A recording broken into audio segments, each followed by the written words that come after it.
ఒకరోజు సడన్గా మీ నాన్న చనిపోతే, మరో రోజు మీ మదర్ చనిపోతే, నీకెంతో ఇష్టమైన నీ పార్ట్నర్ ఖాళీ బూడిదైతే, నీ జాబ్ పోతే, నువ్వు రోడ్డున పడితే, నీ వెన్నెముక విరిగిపోతే, నీ ప్రక్కటెముకలు పనిచేయకపోతే నువ్వేం చేస్తావు?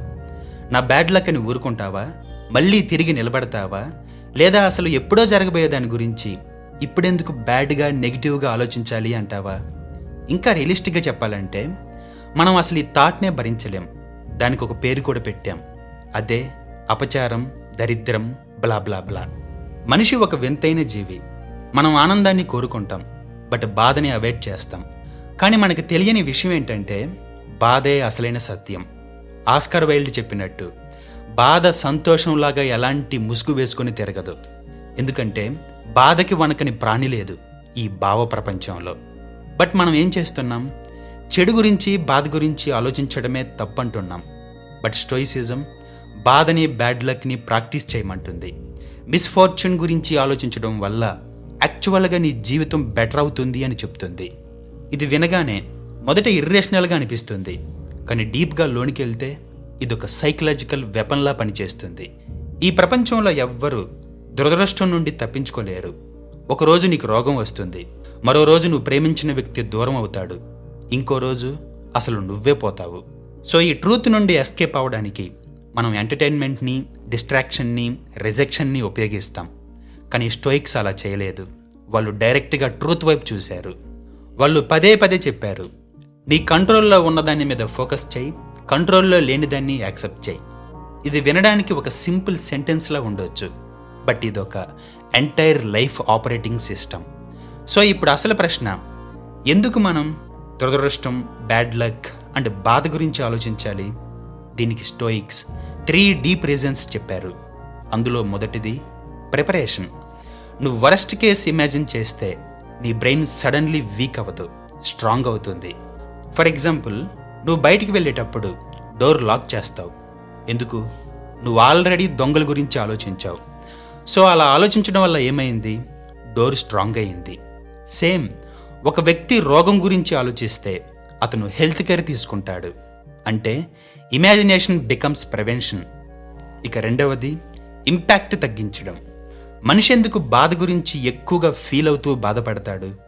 ఎందుకంటే ఆ భయం బాధ వల్ల కాదు, ఊహించని విషయాల వల్ల, ముందుగానే ప్రిపరేషన్ లేకపోవడం వల్ల.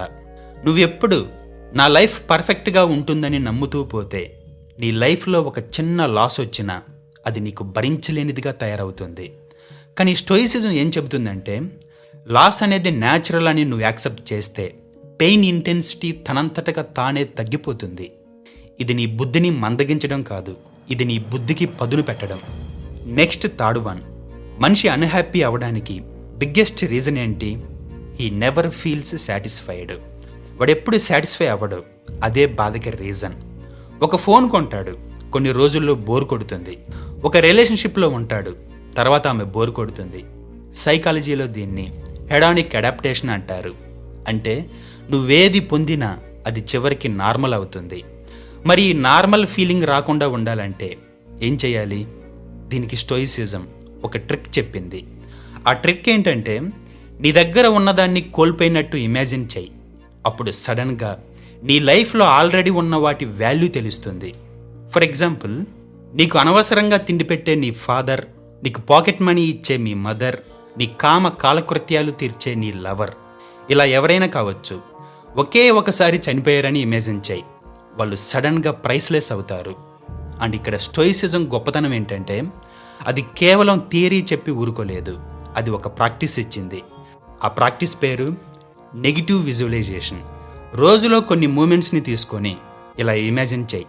నీ బాడీ పనిచేయడం ఆపేసింది. మాస్టర్బేట్ చేసుకోవడానికి నీ రైట్ హ్యాండ్, మలాన్ని కడుక్కోవడానికి నీ లెఫ్ట్ హ్యాండ్ లేదనుకో. అంతే, జస్ట్ నెగిటివ్గా విజువలైజ్ చేయి. అప్పుడు వాటి వాల్యూ తెలుస్తుంది. ఎందుకంటే మనిషి నిజంగా అప్రిషియేట్ చేసేది మన దగ్గర ఉన్నదాన్ని కోల్పోయిన తర్వాత మాత్రమే. సో ఈ నెగిటివ్ విజువలైజేషన్ అనేది డిప్రెషన్ కోసం కాదు, మేల్కొల్పు కోసం అండ్ నిజమైన అర్థం కోసం. సో స్టోయిక్స్ ఈ లాస్ని ఆర్టిఫిషియల్గా సిమ్యులేట్ చేశారు. అండ్ ఇక్కడ ఇంకో డీప్ లేయర్ ఉంది. వాళ్ళు మెమెంటో మారి అనే కాన్సెప్ట్ చెప్పారు. అంటే నువ్వు ఎప్పుడైనా చనిపోతావని గుర్తుంచుకో, ఇది భయం గురించి కాదు, క్లారిటీ గురించి. ఈ రోజే నీ చివరి రోజని నువ్వు నిజంగా రియలైజ్ అయితే అప్పుడు నీ లైఫ్ని ఎలా జీవిస్తావు? టైం వేస్ట్ చేస్తావా? ఫేక్ రిలేషన్షిప్స్ మెయింటైన్ చేస్తావా? రీల్స్ స్క్రోల్ చేస్తావా? వాటిని మీ ఫ్రెండ్కి షేర్ చేస్తావా? లేదా ప్రతి క్షణాన్ని ఆస్వాదిస్తావా? స్టోయిసిజం సేస్ డెత్ గురించి ఆలోచించడం వల్ల నువ్వు రెక్లెస్ అవ్వవు, నువ్వు కాన్షియస్ అవుతావు. అది ఎగ్జాక్ట్గా డైలీ మంచం మీద రీల్స్ స్క్రోల్ చేస్తూ, అదే మంచం మీద తింటూ, అదే మంచం మీద పండే నీ రూమ్లోకి ఒక చిరుతపులి వస్తే ఎంత అలర్ట్గా కాన్షియస్గా ఉంటావో ఎగ్జాక్ట్గా మెమెంటో మారీలో కూడా అలానే ఉంటావు. చాలామందికి ఇక్కడ ఒక మిస్అండర్స్టాండింగ్ వస్తుంది. స్టోయిసిజంని పెసిమిజం అంటారు. నో, స్టోయిక్స్ పెసిమిస్టులు కాదు, వాళ్ళు వెల్ ట్రైన్డ్ ఆప్టిమిస్టులు.